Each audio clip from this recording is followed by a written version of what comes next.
Okay, so AI, right? It's everywhere, exploding. And you probably think, like most people, that older adults are maybe lagging behind, a bit resistant. But here's something that might surprise you. Over half of adults aged 50 and older have actually already used AI. And get this, 27 million seniors, that's 27 million, crossed the AI trust threshold just in 2024. A lot of that is down to things like, well, Medicare-covered AI fall detectors or breakthroughs with voice assistants helping dementia patients. Pretty amazing stuff. So today we're doing a deep dive. We're looking at how AI is really profoundly changing the lives of older adults. We'll cover health needs, companionship, but also some of the unexpected challenges that come with it. Exactly. Our mission here is to trace that whole journey, from the initial no way to this surprising level of adoption we're seeing now among seniors. We'll dig into the real benefits of tech behind it and, crucially, how that trust gets built. But we also need to look critically, what are the downsides and how do we make sure future AI is, well, fair, human-focused, and genuinely helpful for older people? Okay, let's unpack this, right? So to really get it, we need to start at the beginning. The skepticism is pretty strong. There's data from the Barna Group showing nearly half of boomers, 49% were skeptical about AI, and 45% just flat out said, I don't trust it. That's way higher than younger folks. Only 18% of boomers trusted AI to be objective and accurate. That's a big trust gap to start with. Oh, absolutely. A huge gap. And when we looked at the super PI source, they identified these four pillars of tech fear, which Yeah. really frame the issue. The first one they called the Frankenstein syndrome. Yeah. Basically, 68% of seniors linked AI with, scary sci-fi stories, dystopian futures. Right, like Terminator or something. If that's your starting point, it's definitely a tough sell. Exactly. Not exactly a welcoming first impression. So what was the second pillar? That was touchscreen trauma. It sounds a bit traumatic, but 54% of seniors failed basic tablet proficiency tests. Think about it. If you didn't grow up swiping and tapping, every new device can feel, well, overwhelming, daunting. Yeah, I can see that. Even I get frustrated with updates sometimes. Yeah. What about cost? That always seems to be a barrier. Definitely. Pillar 3 was cost mythology. Seniors thought AI cost 8 times more than it actually does. 8 times. Even with things like those Medicare-covered fall detectors being available for, like, $0 a month. Wow, so a massive misunderstanding about the price A tag. huge one. And the last pillar was the solitude paradox. This one's really interesting. 79% of seniors felt that using AI meant they'd sort of failed socially, like they'd lost their human connection. Oh, that's quite profound. The idea that interacting with a machine is a sign of loneliness or social failure. It really is. It taps into some deep-seated fears about isolation. And it wasn't just those four things, right? Other research highlighted more worries. Brian Pate's seminars mentioned job security concerns. Especially for the 50-64 group, 49% were worried, compared to just 28% of younger adults. Then there were ethical questions.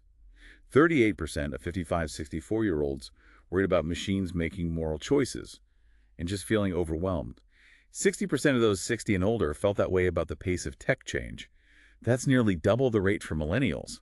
Plus, an AARP study found 46% over 65 feared social isolation because of relying too much on tech. Yeah, and all these threads connect. Privacy and data security were massive concerns too. A 2021 report found people aged 50-70 were actually twice as likely to worry about AI's privacy issues compared to people in their 20s and 30s. Price is likely. Yeah, so these aren't just minor quibbles, they're significant, valid fears. And the big question becomes, how do you even begin to address them effectively? It really does, and it seems transparency is key. That national poll on healthy aging, it found 92% of older adults want to know if they're getting info from a person or an AI. 92%, that's almost universal. That desire to know who or what you're dealing with is huge. Okay, but then things started to change. Here's where it gets really interesting. Despite all that fear, there was this shift towards trust. The Super PI source talks about 5 catalysts that changed minds. What kicked things off?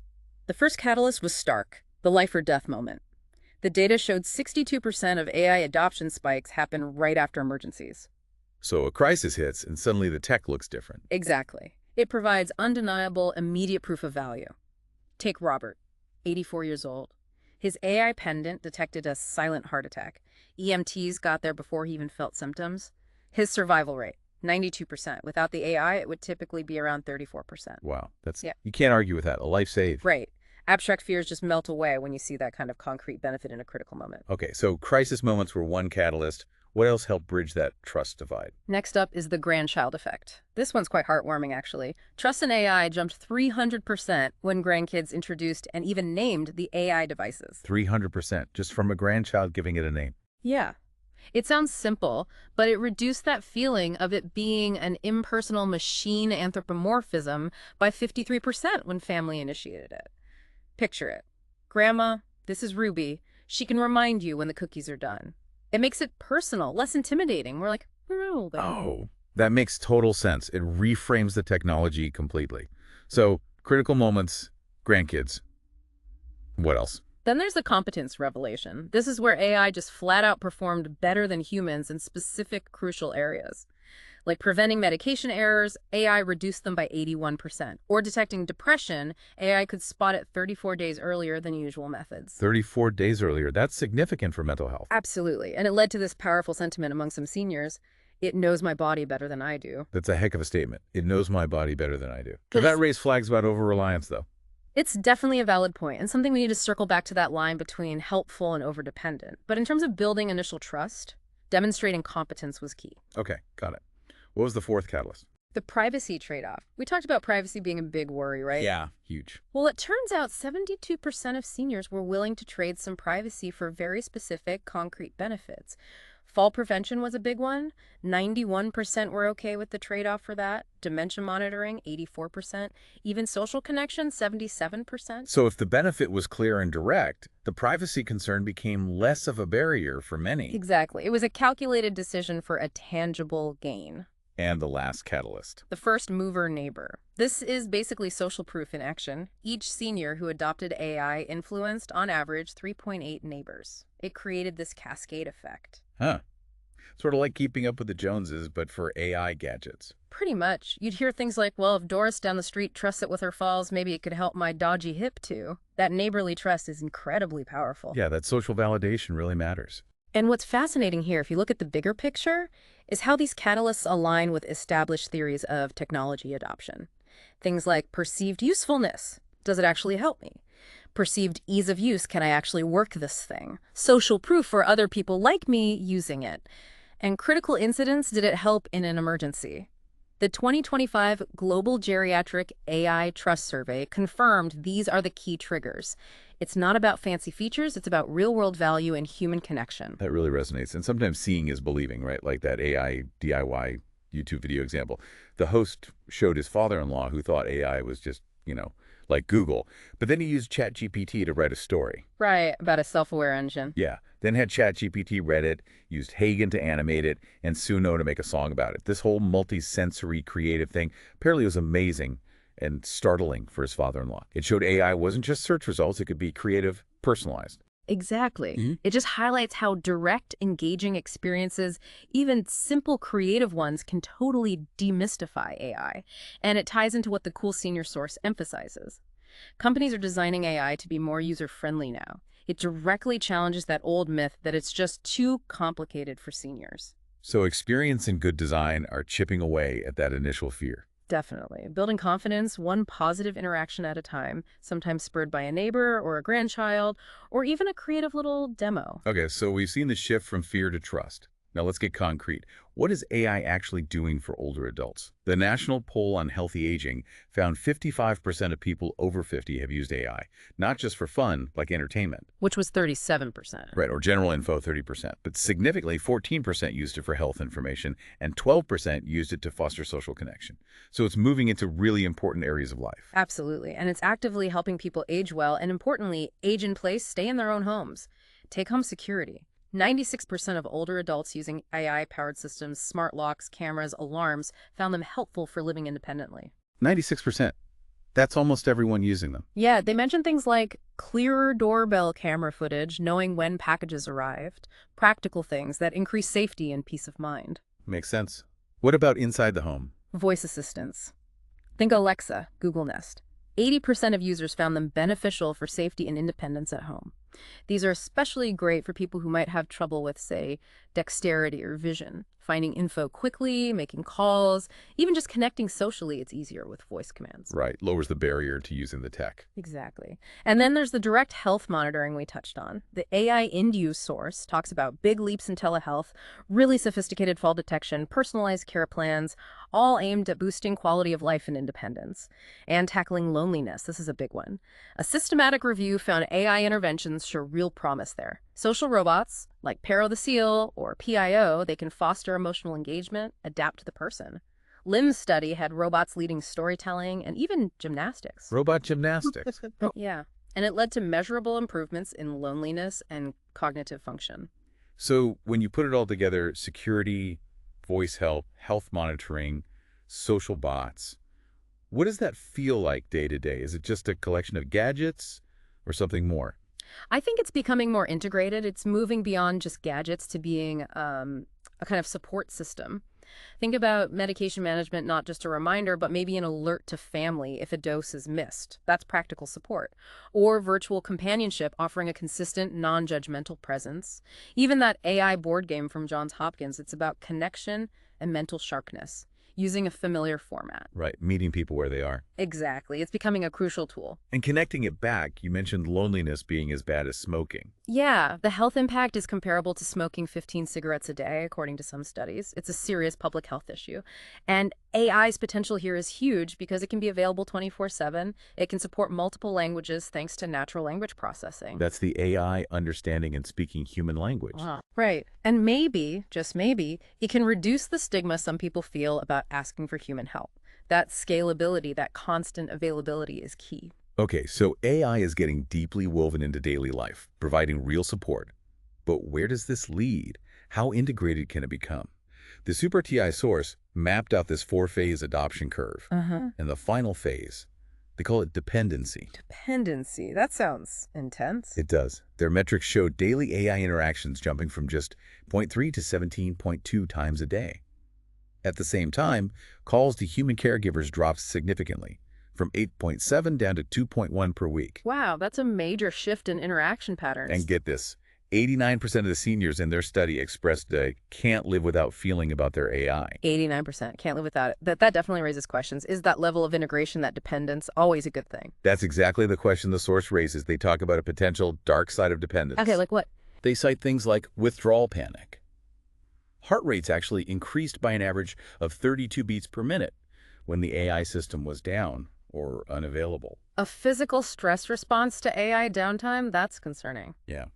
And also overdelegation, like seniors just stopping checking the weather forecast themselves because, well, Alexa tells me, basic cognitive tasks being offloaded. So a potential decline in engagement with the world or even cognitive skills because the AI handles it. That seems to be the concern. Are there ways to manage this, though, to get the benefits without the potential downsides? Well, solutions are being looked at. You mentioned the Hamburg Protocol in Germany. Right, where clinics are mandating AI-free days. Exactly. It's a proactive step to try and preserve cognitive autonomy, to build in breaks and ensure people don't become completely reliant. It signals we need to think about balance from the start. So intentionally designing for breaks, not just constant engagement. Precisely. It's about thoughtful integration.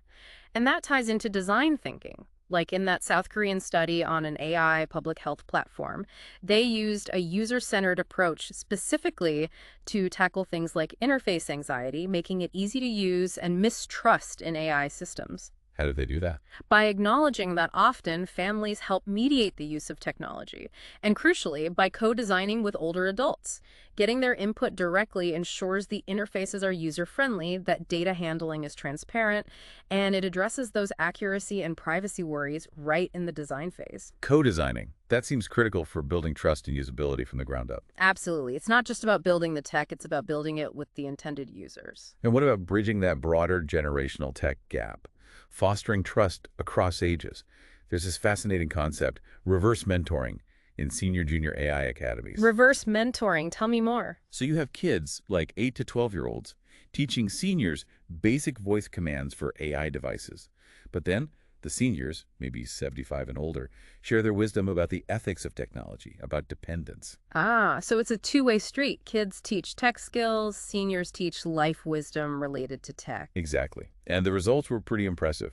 An 83% jump in tech literacy for the seniors and a 71% increase in empathy for the kids. That's fantastic. Yeah, there's this place in Tokyo, the Obachan Tech Dojo. Grandmother tech dojo. Basically, yeah. It reduced senior tech anxiety by 94% in just 6 weeks through this kind of program, Wow. That kind of intergenerational collaboration sounds incredibly powerful. It goes way beyond just, pamphlets explaining AI risks. which 81% of older adults do want to learn more about, by the way. Right, but this is active learning, trust building, shared experience. It's dynamic. And here's another surprising finding related to building confidence.